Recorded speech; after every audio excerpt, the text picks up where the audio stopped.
like, okay, I get up at like 3 o'clock, leave at 3:30, get to the station by 5. I leave the station by 10 o'clock. I can get back to, like a Planet Fitness or something like that at like 11. Work out from like 11, 11:30, whatever have you, to 12:30. Go home, do whatever I got to do, and then go to, eat dinner and go to bed. Mm-hmm. So there was at least a set schedule there. With the job now, like, the hours are all over the fucking place, and, like, if I'm trying to catch up on sleep, I'm just like, well, fuck it, I can't really go in the fucking morning because I'm fucking exhausted, and last thing I want to do is fall asleep on a fucking treadmill. Could you try to request a more regular schedule? I can try. I don't think they're going... Or even if you're like, listen, there's like one day a week or a couple days a week that I need to work these hours. Any other days, you can give me whatever you want.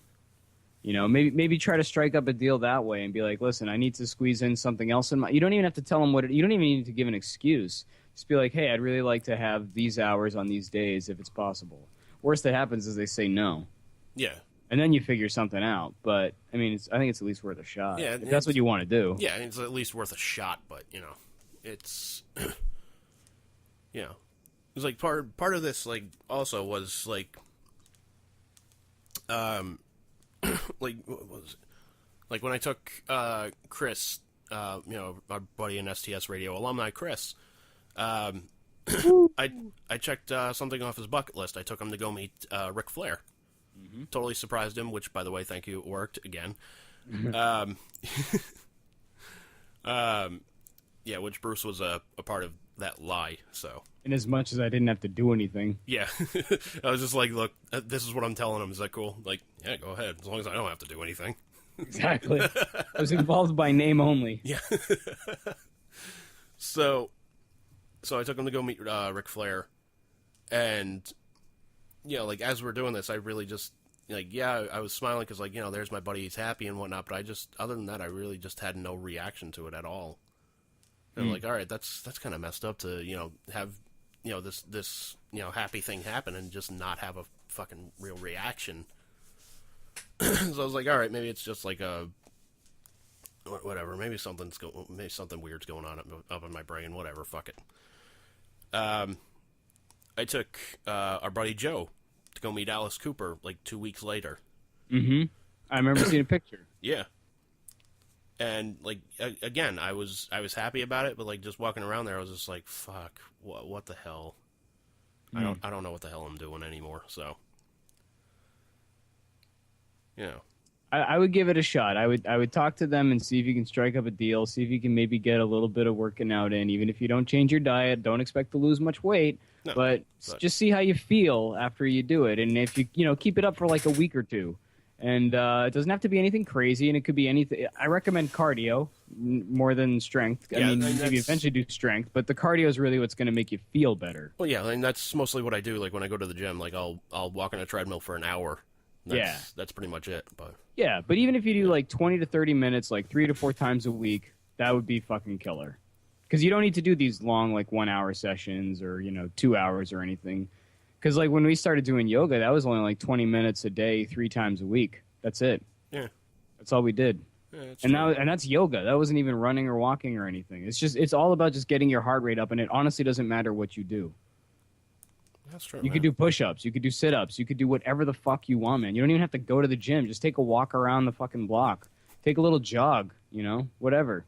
I don't know why, but I'm just picturing DDP with, like, an earpiece, like, in your head just going, all right, now tell him this. Tell him he's got to work on his quad. Tell him he's got to work on his quads. Well, because I obviously, like, not to get sappy here, but I care about you, sir, and I hate to hear that you're on antidepressants because I feel very strongly that, you'd probably do a lot better and maybe wouldn't even need them if you could go about it more naturally or maybe a different approach or something. I just feel like, I don't know, I don't want anything bad to happen to you. So I'm trying to give you this advice, not because I want to be preachy or anything, but because these things have really helped me and changed me in ways that I didn't even foresee.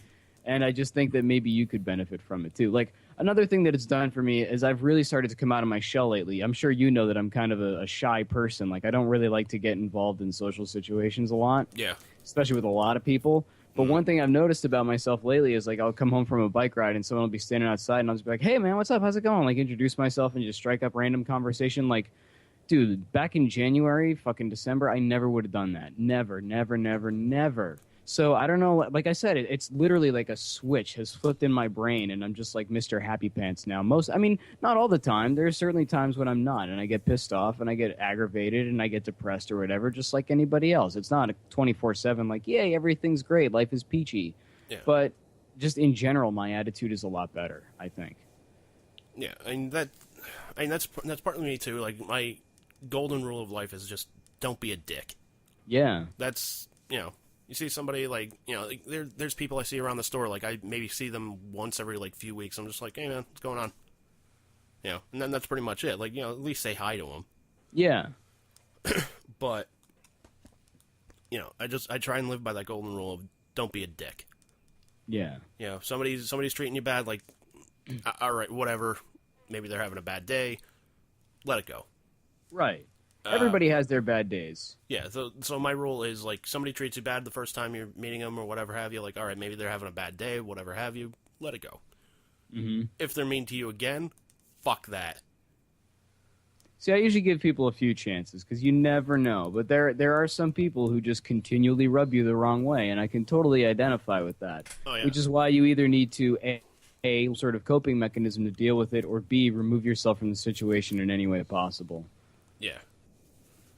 But it's... But that's easier said than done. I mean, both of those are a lot easier said than done because to just cope with it takes a lot of discipline and resolve and strength of mind, and to remove yourself from it is maybe not even possible. It depends on the circumstance. So, yeah. Like the like for me, it's not possible. The person that I really grind against and really don't get along with, like we're in very close proximity on a daily basis. So I pretty much have to cope with it. Yeah. There's no choice. I can't ask to be moved. I can't, change my hours. There's nothing I can do to avoid that situation. So it's either you deal with it or you don't, or you leave. And I'm certainly not going to leave because I like everything else about the place. So that would be stupid. Yeah. Like, it's one of the things, like, other than that person, like, I like the job. I like the people that I work with. Like, yeah, every now and then, you get a customer that's a total fucking dick, and a couple managers have thrown me under the fucking bus, which it's partly hilarious and it's partly just what the fuck. Mm-hmm. Like, it's happened twice. Like, the first time happened, what was it? It was a couple of months ago. I think it was like 2 months ago. Guy comes in, returns something, and he's like, what was it? If you buy something and it's like defective and whatnot, you can just go grab the same thing. We'll just do an even swap. We'll send the broken one to the company and whatever, and they can deal with it. But he's like, all right, no, I want a discount because my time is valuable. Like, he just bought this thing like a half an hour ago. Mm-hmm. So I'm like, all right. I'm kind of like chuckling in my head. I'm like, my fucking time is valuable. Everybody's time is fucking valuable, you ass. Don't give me that, you fucking seriously, like, my time is valuable, and now you're wasting it. So I'm like, all right, just go grab the new thing, whatever, just bring it back here, we'll take care of it. And he goes, all right, fine. And he goes, and he comes back, and, we do the even swap and whatnot, and he's like, I wasn't kidding about that discount. My time is really valuable. I want a discount. I'm like, oh my god. I'm like, I can't give you a discount because, quote, your time is valuable, sir. Like, he goes, well, then I want to talk to a manager.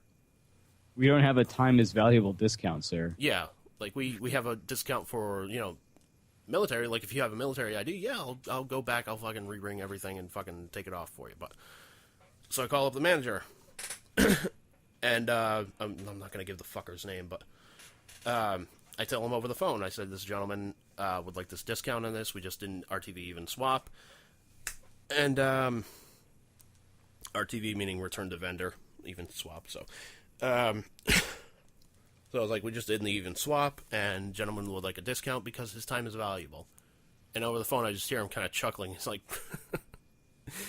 all right, I'll be there in a few minutes. I was like, all right. So I tell the guy, like, yeah, manager's on his way, just be a few minutes. He's like, all right, fine. So manager eventually comes up, looks at the situation. I was like, I told him over the phone what the situation was. The guy even says, like, my time is valuable here. I want a discount on this. And the manager just looks at it. He's like, all right, give him 10% off. Mm-hmm. I'm like, what the fuck? Not out loud, obviously, because I'm, fucking I want to keep my job. Because you want the job. Yeah, because I want the job. But I was just like, just in my head, I'm like, are you fucking like, you just threw me under the fucking bus with this guy, you fucker. You fucking asshole. Jesus. So we give the guy the 10% discount. I'm looking at everybody else like, am I just fucking crazy, or did the guy just throw me under the fucking bus here? Does anyone give a shit about the rules? Yeah. Am I the only one that gives a shit about the rules? Over the line. Over the discount. This went very soap checkish. You did kind of go soap checkish, didn't you? Yeah, kind of did. Then the second time, you can return something without a receipt, and we give you like the lowest advertised price for a year and no sales tax because you don't have a receipt, so we don't know how much you paid for it. It's kind of like if you go to a parking garage and you lose your ticket, they're going to charge you for the full fucking day because they're like, fuck it, we have no way to tell how long you've been here. Mm-hmm. Like there's no proof that, quote, you were only here for 5 minutes. Right. Makes sense. And I've had people yell at me about that. Well, that's a dumb policy. How long has that been in there? I've never heard that policy. I'm like, that policy's been in here fucking longer than I've been here. So they always make you show a form of ID. That way, they can say, well, oh, this person has returned X amount. He's returned a lot of shit. Don't do it. And the computer will tell you, like, he's not getting store credit or whatever have you. Because they've returned, a shit ton of merchandise in the past, given period. So I'm going through the motions. I tell the guy what's going on, and just say, I just need to see a photo ID. He's like, oh, I don't have my my ID with me. He's like, but I know my driver's license number. I was like, unfortunately, I need to see an ID. So he's like, well, let me talk to a manager. Oh, jeez. I'm like, again, motherfucker, like. So, I ring up a manager, tell him what's going on. He kind of chuckles. He's like, he needs to show an ID, motherfucker. And it was one of these guys that's like, well, I work here and I spend X amount at Home Depot and, blah, blah, blah. It's like, that's one of the quickest ways to piss me off is to say, well, do you know how much I spend here? That's like almost the equivalent of like, do you know who I am? Exactly. And it's like, yeah. no, I don't know who you are. I don't give a fuck either. Right. You still have to play ball, motherfucker. Yeah. Like, I'm playing within the fucking rules that I've been giving, and you have to play within those rules as well. Listen, Reese Witherspoon. Yeah, so... Take the estrogen train. Yeah. And drive it off the fucking track. Into fucking wild territory, all right? Go make another bomb. Yeah. So I see out of the corner of my eye, there's another manager. I'm like, oh, fuck it, I'll just flag him down. He's right here. What the hell?